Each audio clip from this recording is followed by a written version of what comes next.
And here and everything. Yikes. That's not what we want that to be.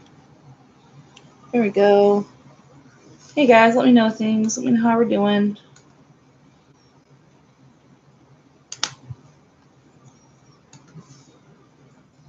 Hey folks.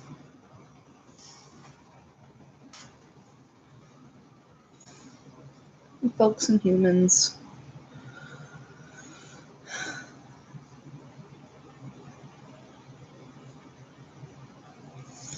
Dum, dum, dum. We're gonna wait till we still have about 2 minutes until 7, and so I want to be respectful of people who are just not getting on the live stream. Thank you, Dallas. Glad you can hear. Good, Brianna. Glad you can hear. I'm trying to think. Oh, I just did something. Ah!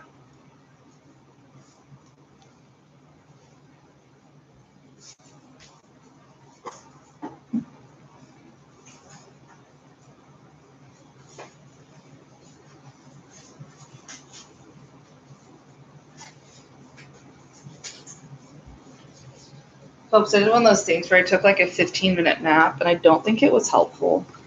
I think it made me more tired, which I don't know if that's a great mood.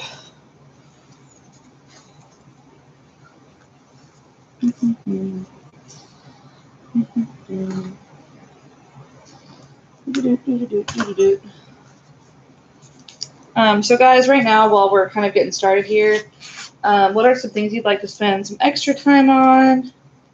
Any points of confusion? Where are we at? Let me know. Give me the pulse on some of the things we would definitely want to talk about. Your test tomorrow will cover progressivism, imperialism, and World War I.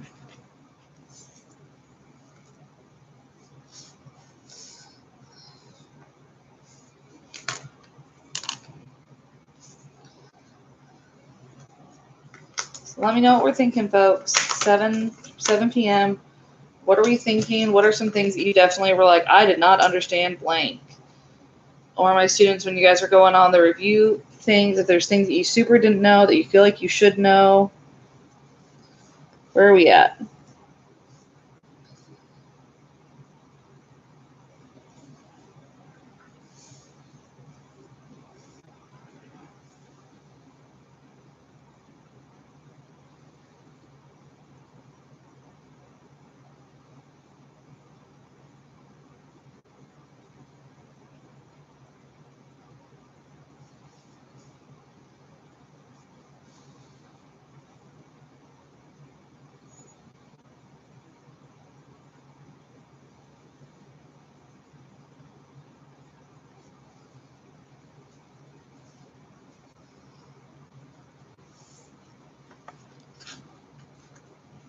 Erica, people.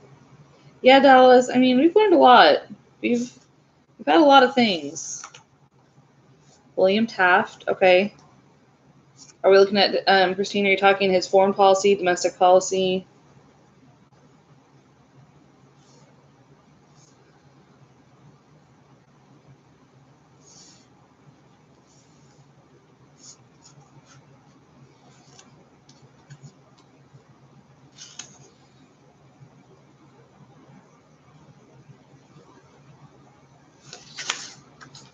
Both. Okay.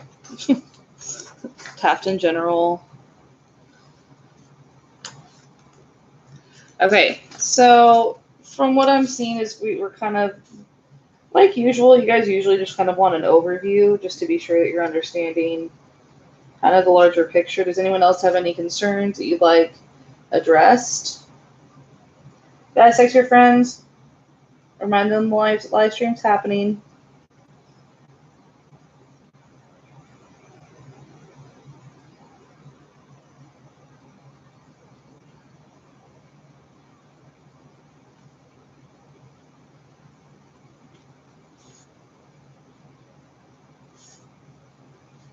Okay, foreign policy is like his imperialism. Domestic policy is progressivism.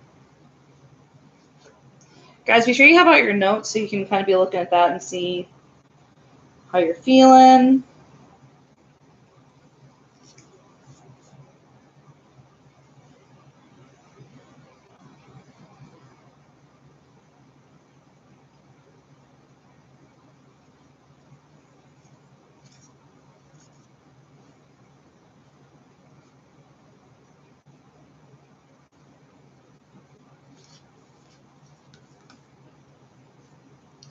All right, so yeah, stuck in the bathtub and had to be cut out. You know, Sabrina, it's a big mood. That's pretty much all I could remember about him from my childhood as well, because I'll be honest with you, that's what sticks with you about Taft. Fun fact, also, he invented the seventh inning stretch in baseball. So, you know, there you go. So first of all, let's talk about progressives.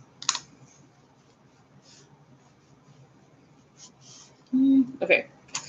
So let's talk progressives. Starting with kind of the progressive era.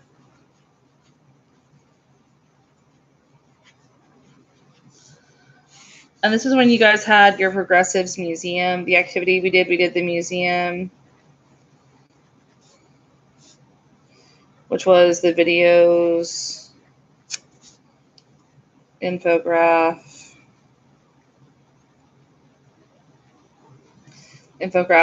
and excerpts that you guys read.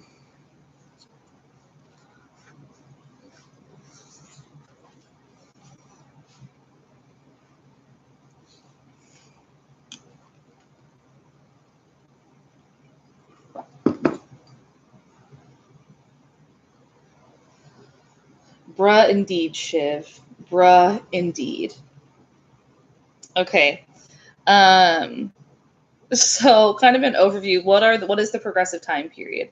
When we say we're talking about the progressive era, what do we mean?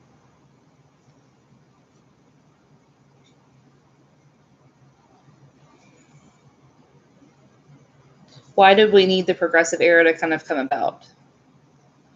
And because I think it was Erica, you asked about political policies during this time. The progressive period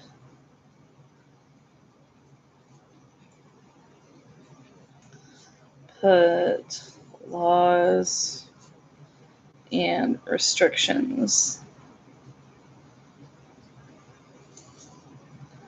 on businesses to protect consumers and workers.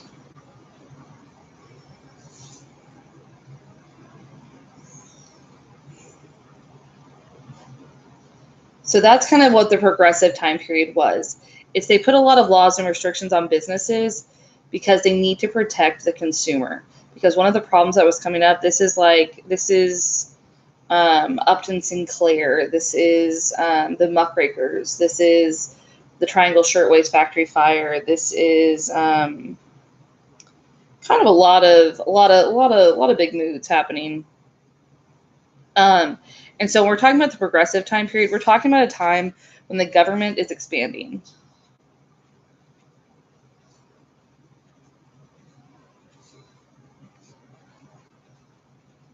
But at the same time, we're wanting to make the government's power is expanding, but it's almost like we're trying to create a more true democracy where imbalance has been created.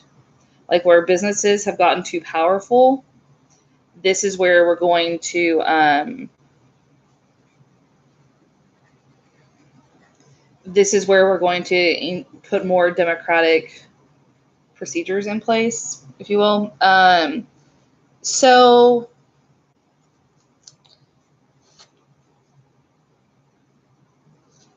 any questions so far?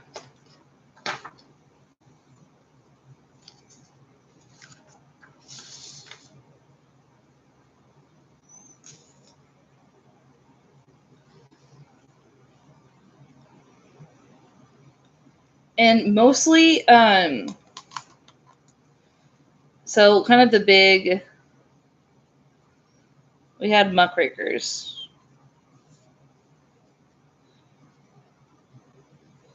which were journalists who pointed to inequalities / ugly parts of society. And it was largely places that no one else was looking. Everyone's like, oh my gosh, guys, everything's so great. And they're like, actually, let me show you what it actually is. It's actually trash. Here's why. These are people like Upton Sinclair,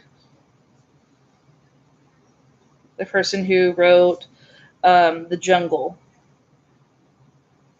which totally grossed out Teddy Roosevelt, and he like threw up when he read it. This is people like Jacob Riis, who writes How the Other Half Lives.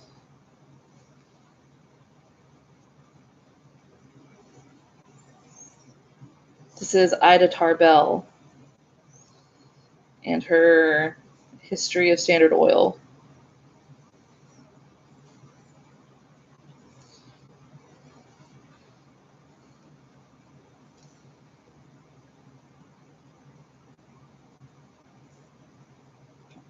This is also, so Eli just pointed out the Sherman Antitrust Act, which comes about, and this is one of those, this is one of those things, one of those government policies that comes about because there's inequalities in the government. Because a trust was basically a monopoly.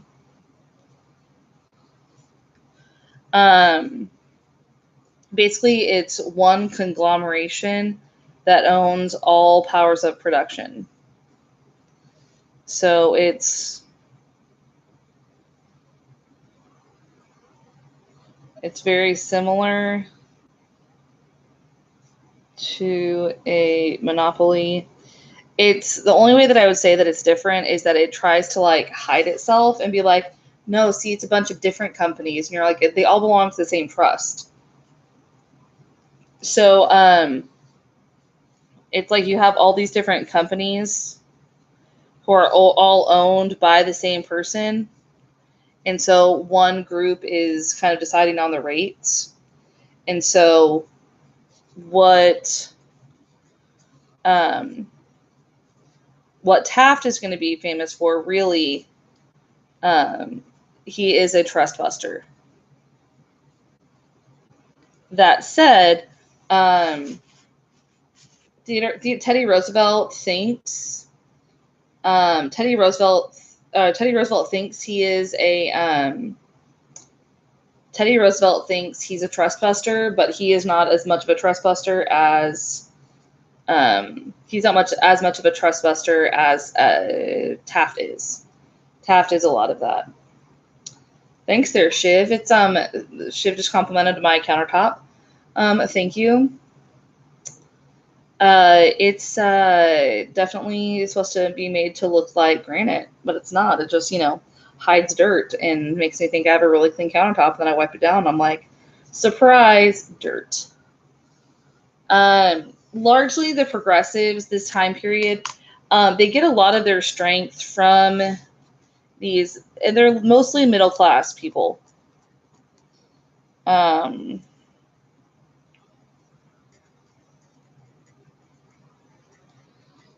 Middle class muckrakers or reformers, another way of saying it's reformers. We're going to have people like the Ashcan School focuses on city life. They're going to draw these paintings of city life. We have the Ashcan School.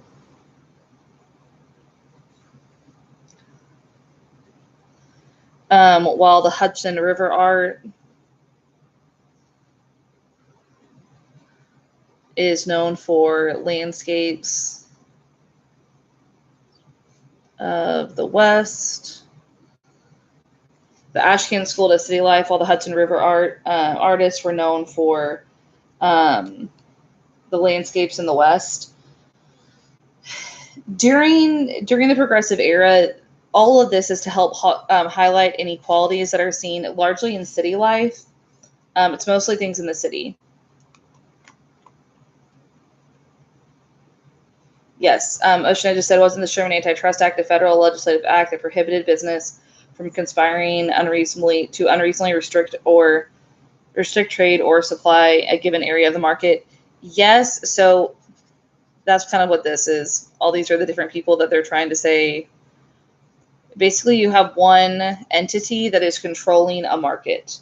And when you have one entity that is controlling the market, you need to not have that happen.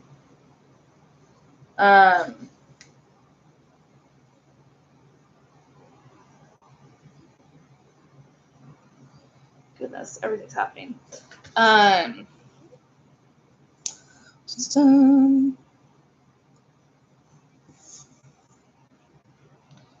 The Triangle Shirtwaist factory fire. What do you guys remember about that?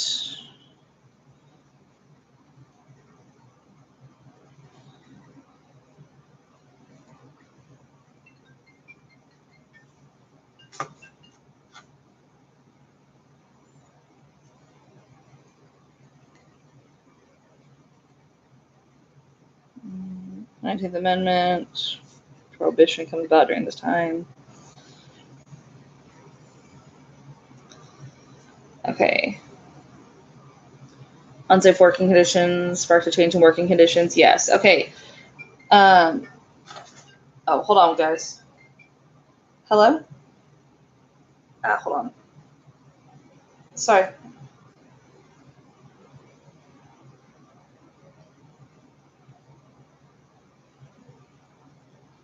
The instructions on the. Hold on one second. Folks, I need to mute the live stream real quick.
Okay, folks, I'm back. Sorry. Hey, okay, let me move this down. Can you guys hear me? Everything good?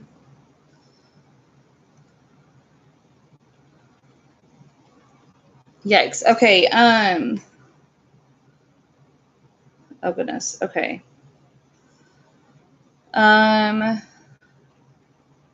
Okay, so technology was, people died in a horrible fire on Sam's birthday, yes. Basically, it was a fire caused by unsafe working conditions. The technology is not safe. Doors were locked from the outside and outside in, and firefighting tech was not able to take out the fire and save people. It's like they had fire escapes, but they broke. Everything was pretty rough. Dallas, we cannot all, my notes are really just colorful. I feel like if I was taking them with like pen and paper, like just like regular colored pens, you would not think they're as lovely. We'll look at the amendments in just a second. Keep on me about those if I forget. 18th is Prohibition.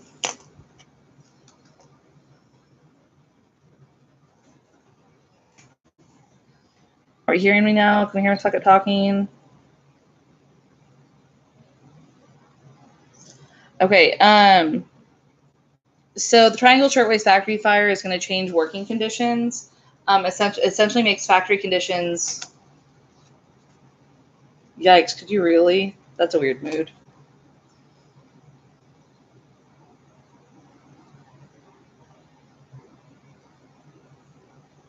Cool.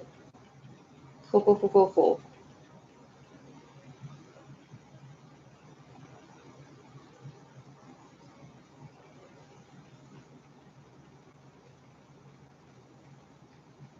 Okay.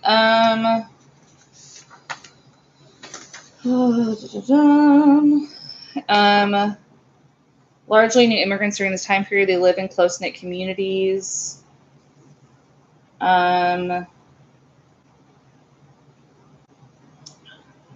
So another thing to know is initiative, referendum, reform, recall, initiative, referendum, recall.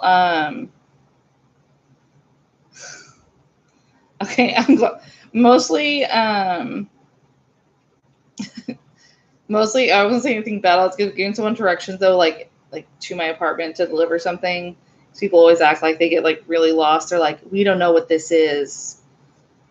Like, come down and get. I was like, I give really good instructions. I'm super clear. Not always in life, but in this situation, I've been complimented by my instructions, so no bigs. Let's see. Just double checking a few things, folks. Okay. So, initiative, referendum, reform, recall. This is something that you guys need to know in the sense of this is how people were able to change laws during this time period. They were able to add like referendums and things like that. This is how we vote on different policies, and are able to kind of get rid of things that are corrupt. Triangle Shirtwaist Factory fire changed working conditions because of how bad the situation is. It really brings to light some of the problems that people have been talking about, but people are like, well, sometimes that's just how you have to work. Sometimes work is just hard. And I'm like, yeah, but work shouldn't also feel like murder. So we know the different acts and laws created. Give me an example of some, and I'll kind of coach you on where that is. Largely, we want to see an expansion of democratic principles kind of throughout the U.S. at this time. We talk about muckraking journalists and how they kind of help spearhead this.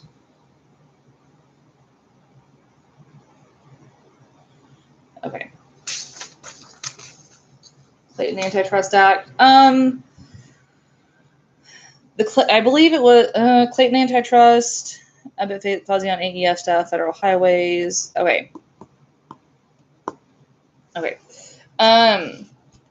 So federal highways is just a way of connecting the country. Clayton Antitrust Act, it just helps make the Sherman Antitrust Act, it helps it make it more real.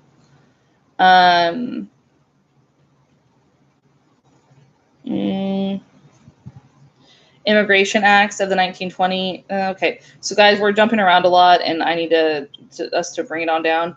Eli, those are good things to know. I wouldn't stress about knowing those for the test tomorrow, but those are things that it doesn't hurt to know, especially when it comes to adding value in your writings and things like that. So this is kind of just like overarching progressivism. This is overarching progressivism. The 19th Amendment is women's right to vote. We have Prohibition coming at 18. So we have 16, 17, 18, 19. 16th Amendment, I believe, I think someone said it earlier, it's the graduated income tax. 17, I think, is direct election of senators. 18, Prohibition. 19, women get the right to vote. So that's 16, 17, 18, 19. So those are kind of during the progressive era, what we're going to see a lot of. These are the things that you should know for that. 16th Amendment. Oh my gosh, with my words.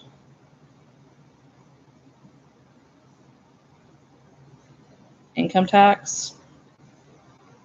Graduated income tax. Direct election of senators. And guys, there's a whole movement to repeal the 17th Amendment because people don't believe that it actually stops people from being corrupt. They're like, it actually feeds corruption. Here's how. It's a pretty big mood. The 18th Amendment is something, Prohibition. 19 is women's right to vote. Any questions or concerns on what we have on this page? Because I want to move on to imperialism.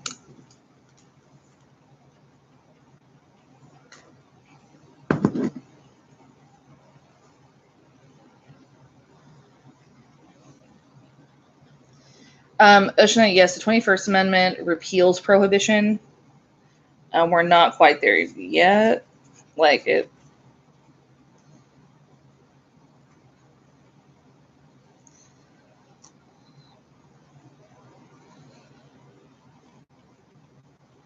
Okay, so the next thing that we're going to look at is imperialism. I describe this in some of my classes as the U.S., all of the really cool countries that we want to be like, are imperialists, and so we feel like we can't be really a really cool country until we also have we're also an imperialist country. So we start practicing imperialism. Basically, we want all the countries that we want to be like have rollerblades, and we're on a scooter. You can't ride a scooter at a roller rink.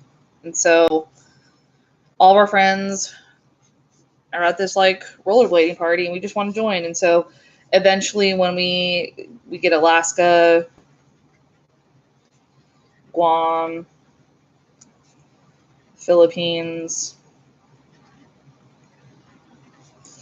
there's 2 L's.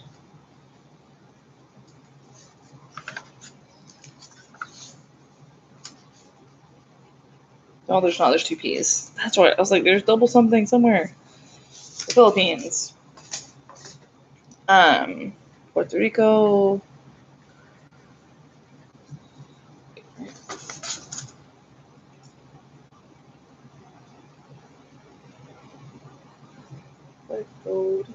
Okay. So imperialism. So basically what we do is there are 3 different policies for this for our progressive presidents. We have Roosevelt, we have Taft, and we have Wilson. Roosevelt is the gunboat policy, which is basically leading by intimidation or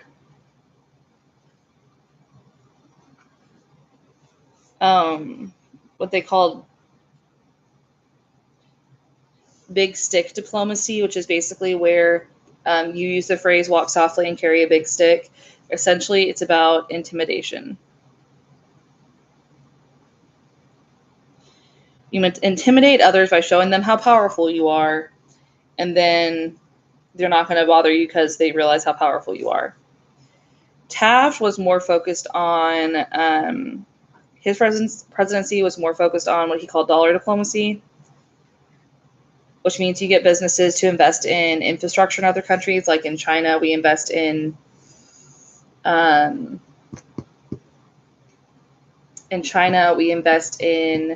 like railroads and things of that nature. And there we go.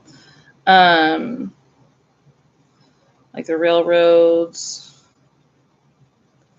in China, and that helps open up markets for us. Open door policy. You do need to know open door policy. You need to know the Boxer Rebellion. If you don't know what those two things are, go ahead and look. Y'all, there's tons of YouTube videos of like, you literally just look some of the stuff on YouTube. They'll be like, easy explanation of blank. And you're like, oh, thanks, guys.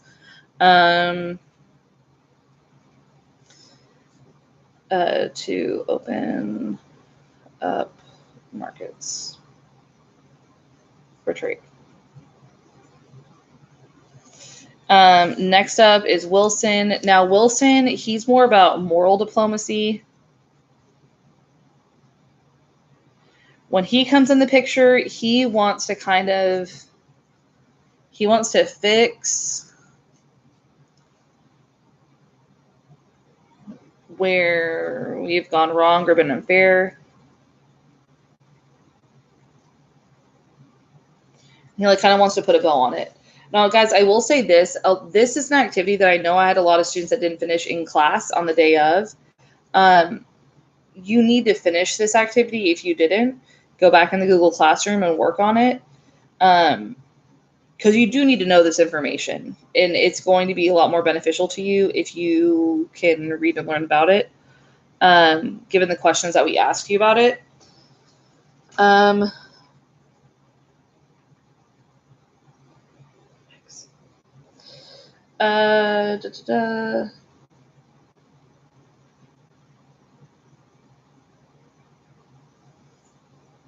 We also have the Spanish American War, which helps land us. That's how we get the Philippines, Guam, and Puerto Rico. Yeah. Wilson was kind of about, he wanted us to like look good. He wanted us to like to look selfless. And so a lot of the things he's going to do are going to seem very like, oh, what a good dude he is. Look what a good dude he is. But like in actuality, he's just not necessarily quite as great as he is made out to be in a way. Kind of in this idea of, along with Roosevelt, so part of this gunboat policy was growing the Navy, because this guy, Alfred